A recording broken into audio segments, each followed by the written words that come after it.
আসসালামু আলাইকুম, স্বাগতম এবিসি জব কেয়ারে।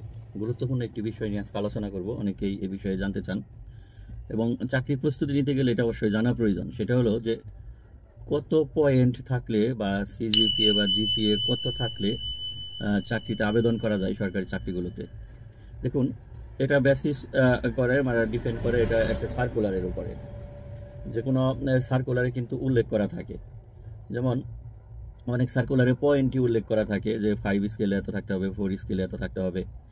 আর হলো অনেকে আবার বিভাগ উল্লেখ করে দেয় বা শ্রেণী বা ক্লাস, যে প্রথম ক্লাস শ্রেণী থাকতে হবে সকল সাবজেক্টে বা সকল পরীক্ষায়, ঠিক আছে, বা দ্বিতীয় শ্রেণী থাকা যাবে না, এরকম ইত্যাদি, ঠিক আছে।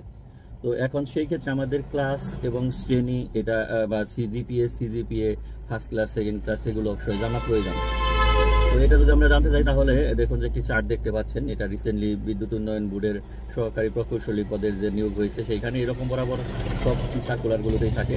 তারপরে সঙ্গে বলি জিপিএ ক্লাস আর হলো মানে হিসাবে যদি আসে বা বিভাগ হিসাবে, সেটা হলো ফার্স্ট ক্লাস সেকেন্ড ক্লাস, দুইটি ক্লাসে হয় সাধারণত। ফার্স্ট ক্লাস হলো 3 পয়েন্টের উপরে যদি থাকে, সেটা 4 স্কেলেই হোক 5 স্কেলেই হোক। আর সেকেন্ড ক্লাস হলো আপনার 3 পয়েন্টের নিচে, 5 স্কেলে বা 4 স্কেলে যেটাই হোক। আর GPA grade point average basically SSC HSC লেভেলে জিপিএ কাউন্ট করা হয়, এইখানে 5 স্কেলে হয়। এর মধ্যে ফার্স্ট ক্লাস হলো 3.5 এর উপরে যারা, তারা ফার্স্ট ক্লাস, আর সেকেন্ড ক্লাস হলো 3.5 এর নিচে, ঠিক আছে। তো আর যদি 4 স্কেলে আসি, CGPA cumulative grade point average, সেটা সাধারণত আপনার diploma engineering, BSc, honours, masters মানে এসএসসি এবং এইচএসসি লেভেল বাদে উপরে যেখানে আছে সেখানে সেমিস্টার হিসাবে রেজাল্ট পাবলিশ করা হয়। কিউমুলেটিভ মানে সবগুলো সম্মিলিতভাবে একটা মানে হিসাব করে যে পয়েন্টটা প্রকাশ করে, সেটাই সিজিপিএ। এটা সাধারণত 4 স্কেলে হয়। 4 স্কেলে হলে সেখানে আপনার 3 পয়েন্টের উপরেই থাকলে সেটা হলো এইখানে ফার্স্ট ক্লাস।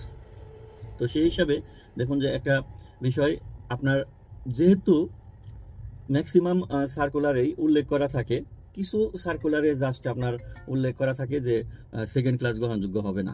তাছাড়া অন্য ধরুন যে যদি সার্কুলার উল্লেখ থাকে যে আপনার 5 স্কেলে 3.5 থাকতে হবে বা 3 থাকতে হবে, 4 স্কেলে 2.5 থাকবে, ঠিক আছে, তো তাহলে তো আপনি অ্যাপ্লাই করতে পারবেন। কিন্তু ম্যাক্সিমাম ক্ষেত্রেই 4 স্কেলে যদি 2.25 এর উপরে থাকে আর 5 স্কেলে যদি 3-র উপরে থাকে, তাহলে তারা সরকারি চাকরির জন্য প্রস্তুতি নিতে পারেন এবং আশা করি যে ম্যাক্সিমাম চাকরির আবেদনই আপনারা এই পয়েন্ট দিয়ে করতে পারবেন, হাতে গোনা 2-1টি বাদে, ঠিক আছে। তো আপনাদের জন্য শুভকামনা। আল্লাহ হাফেজ।